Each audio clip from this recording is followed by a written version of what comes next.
Hey, this is Juanita from Howling Bells, and you are watching Faster, Louder Television. Hey, I'm Cess from Faster Louder, and we're here with Juanita from Howling Bells. And we're at Splendour in the Grass, which has turned out a beautiful day, blue sky, first time ever, I think. So, you looking forward to getting out there on stage today? Yeah, we're back with the home crowd. Yeah, back with the home crowd, and this is the last show of our tour, and we're feeling very joyous about it. Yeah. It should be good. Yeah. And you've just been touring with the Killers, yeah? Yeah, we finished a tour in the US with them recently. How'd that go down? It was great. Yeah. It was great because it was the first time we've toured the US, and really the first time other than LA and New York that I'd been to the States, so I got to see lots and lots of places that I'd always dreamed about and concocted in my head, so it was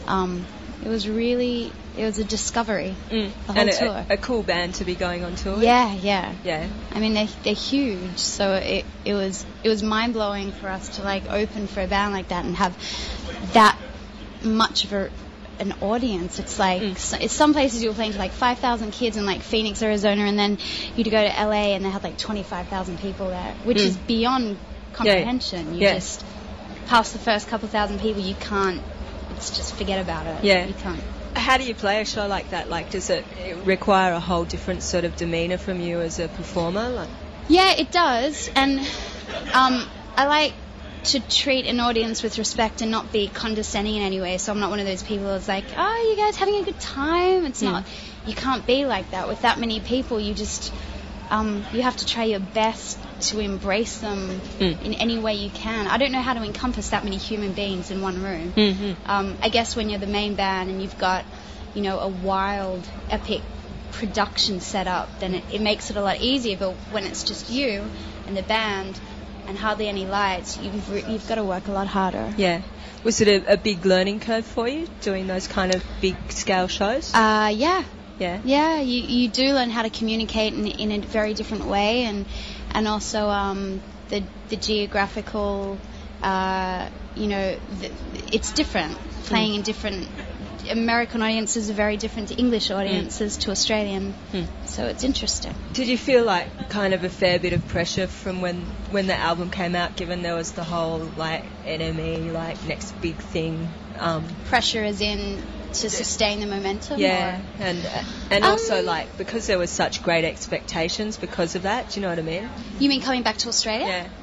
Yeah, but the expectations were not from us. They were from people. They were from people that that in their minds, I guess, expect a certain production. And where, at that point we were only a really small band, we just put out the record and we didn't have a lighting person or our own sound guy or anything, so we felt very naked at some points, but it was okay. It was, every time we come back, like I said, it gets more expansive and warmer and better. So you're working on stuff for a new album now?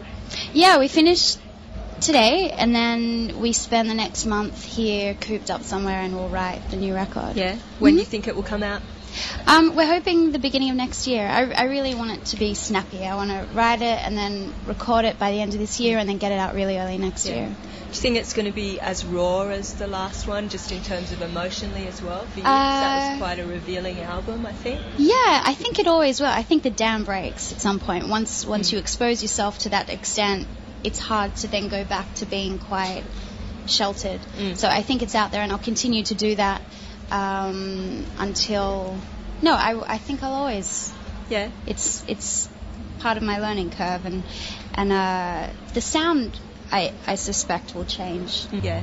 So have you got any tracks that you've started working on yet? Because you're a great scribbler, you kind of record a lot of your life. Yeah, heaps. There's everybody in the band is now writing, as opposed to the first record where it was just kind of me just spewing out song by song by song. But this time, we've been on the road for so long now, it feels like that everybody's had a chance to write their own material, and I suspect we'll all get together and share them and see what happens. So what's the best thing about that constant touring, and then what's the downside of it? The best thing is the level of closeness you achieve. You can't do it any other way as a band. There's no other way to become that tight as a band unless you're playing every single night like that. And the downside, of course, is the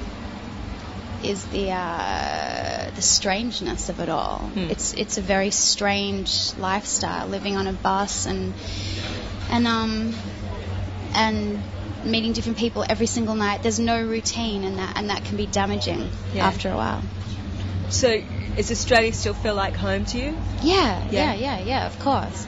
It's it's where I grew up. It's where we were all born. It's well, not all of us were born here, but it's where we all grew up, and we'll always be.